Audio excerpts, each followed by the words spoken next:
15 references about jihad in the Quran, and also that is 14 references about jihad in the Quran, 1 reference about jihad in the Hadith. That is what we are going to be saying throughout this video. Guys, I would like to first of all start by saying, please, this video is not like to say all Muslims are doing this, but all Muslims actually believe in this. But most of the Muslims that I have seen, they just don't even know about these things. They don't even believe these things that they are supposed to do it today. But this is actually what is written in their references. And because of that, many of the Muslims today do not do these things, but they believe in these things. And when the time comes that they are forced to do it, they will do it. So anyways, let me just show you guys the references. Number 1 of the references is the following. The Quran tells Muslims to kill. The Quran tells the Muslims to kill and go to war to fight for Islam. Quran chapters 9 verse 5, chapter 2 verse 91, chapter 2 verse 93, chapter 3 verse 118, chapter 4 verse 75 and 76, chapter 5 verse 33, chapter 8 verse 12, chapter 8 verse 65, chapter 9 verse 73, chapter 9 verse 73 and 123, chapter 33 verse 62. Guys, some of you will definitely tell me, hey, most of the verses you are taking them out of context because some of these verses they are done in the time of war. That is what we're going to be seeing. I want you to put a pause and read all of these verses. The first of the verses are talking to fight for Allah. Other verses are asking Muslims to battle for Allah. Other verses are asking Muslims to kill those against Islam. Asking Muslims to behead Christians. Asking Muslims to urge war. Allah urges Muslims for war. Slay the non-Muslims wherever you find them. That is, slay the idolaters wherever they find us. All the references I already just gave you. Another thing is also about Allah also is urging. There are multiple passages where Allah is just pushing the Muslims. What are you guys doing? He's urging them. Go and fight. Go and fight. Urging. He's asking us to ambush the Christians until they repent, and they pay the ambush the Christians until they repent, and then they accept Allah. They repent of their sin. What is the sins of the Christians? The sins is that they do not believe in Allah, and then they have to repent, accept, pay the poor due, and then they repent, and then they become. That is basically they are telling them that unless you become a Muslim, we are not going to believe in you quietly, and then urging Muslims to finish with the Christians, urging them for war. What does it mean to urge somebody to war? It simply means the person was quiet, go and fight. The person is quiet, go and fight.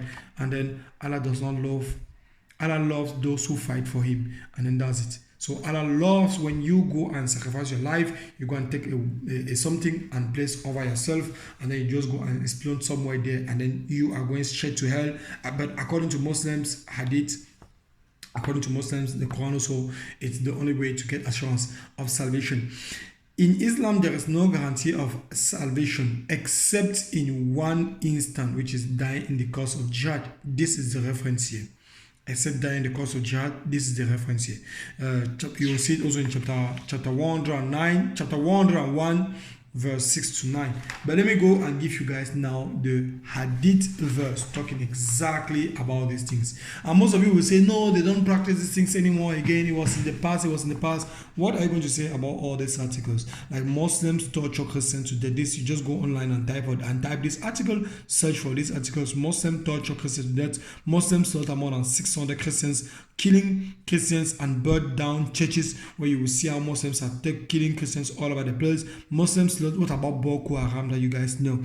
You see all this Muslims slaughtering Christians in Sudan, Islam killing Christians, killing infidels, killing by beheading in Islam, and so on and so forth. And then finally the verse which I wanted to show you guys, the Hadith interpretation. The Hadith says, the Hadith is all about Sahih al-Bukhari, Hadith number volume 9,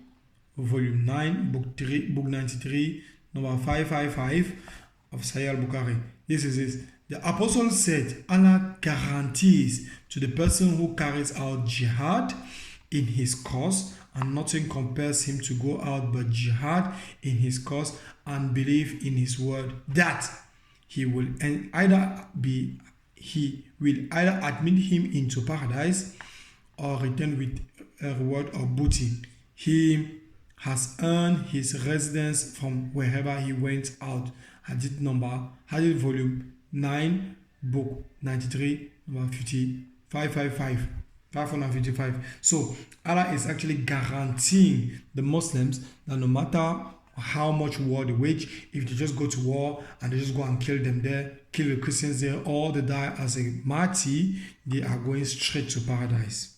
Straight to paradise. And we have references that it has happened even right now. We see Boko Haram, and then this is it. Then there's also this false prophet called Muhammad advocating Muslims to go and lie, and lying is not actually a big sin in Islam, because you can definitely lie, and there are Quranic verses about lying to your own wife that I will definitely show you in subsequent videos. So you have a lot of references. The only thing now you can ask yourself is like, bro, my dear friend that is posting this video, maybe you are just a hater, you're just coming to hate us, that's why you're posting this thing. I'm not hating you guys, I'm just showing the reality of what you guys are believing. But if some of you are not doing this thing, it doesn't mean that you're not going to do it. It means Allah has actually given the order to do, but you have decided to disobey. As well as many Muslims commenting on my videos, they actually do not accept the hadiths that I prompt, they accept the hadiths and the reference that I give here.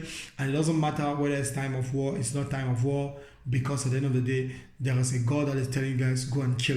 And then you go to the Bible, and then you will find love your enemies. Pray for those who persecute you. Pray for the good of those who hurt you and kill you. And then the God of the Bible says, if they slap you on the left cheek, show the right jaw. If they slap you, if they seize your clothes, allow them to go with it. That you pray for those who hurt you. You pray for the good of those who hurt you.